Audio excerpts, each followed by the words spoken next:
Chris Alexander is a former assistant to the Deputy Canadian Minister of Foreign Affairs and joins us now live from Toronto. Thanks so much for coming on the show. And first of all, our condolences to the families and friends of those who lost their loved ones.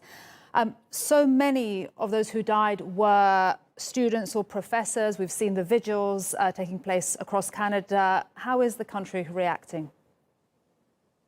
Well, the country is in deep mourning, as you say. It's a devastating loss. It's heartrending for all of us to look at the pictures of these people, mostly young people, as you say, many of them students. One couple had just celebrated their wedding in Tehran and were returning to Canada with some of the wedding party. So it hits us hard across the country. It's very emotional. It's a sad, sad couple of days for Canadians. Many from Alberta, from Edmonton, but all of them with connections across the country, from Halifax to Vancouver. And you were Canada's Canada's immigration minister, former. Tell us about the Iranian community in Canada. It is such a large diaspora, isn't it? It is. It's massive. It's talented. It's accomplished. These are highly educated people, an astonishing number of architects, engineers, real estate agents, entrepreneurs in the list of those who perished in this class. And that represents the community across the country. These are people who strive for educational attainment and have often found it in Canada. We're very proud of this immense Iranian diaspora who have made Canada their homes, who have become Canadians, and who are in deep mourning today because of this unprecedented loss.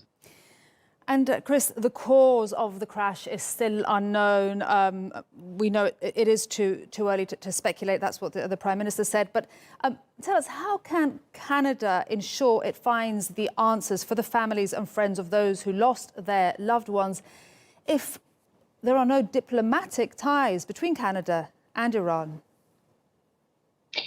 Well, this will be an international effort. It wasn't only Canadians on that flight. And as with other aircraft that have gone down without explanation, at least initially without explanation, there will be interest around the world from the industry, from all the countries affected, and from all people who rely on air transportation to be safe. I think we generally in Canada support our Prime Minister's line, which is to insist on not speculating until there is confirmation of one cause or another. We also support Ukraine's position as the home country of the aircraft, which is not to exclude any of the options that remain possible at this time. Ukraine, of course, has its own fairly recent experience of an aircraft having been taken down by the military of a neighboring country, in this case Russia, a country that continues to deny that that happened. So there is obviously potential that this was an accident, that this was a malfunction, that this was an electrical failure that caused the transponder to stop sending out a signal. But other darker scenarios are also possible, and we have to be patient and absolutely rigorous in pursuing the facts wherever they lead.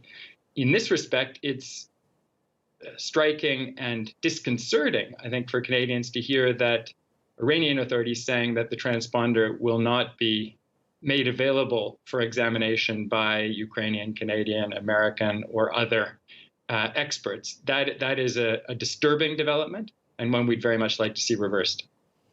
And what is Canada advising its citizens now with regards to travel to Iran?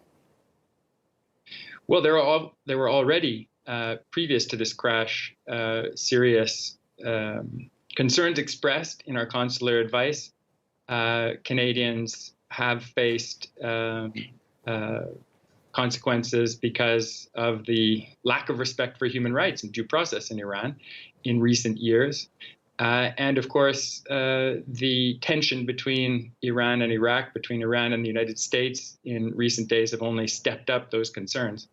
So we are cautioning our citizens about travel to the whole region, including to Iran.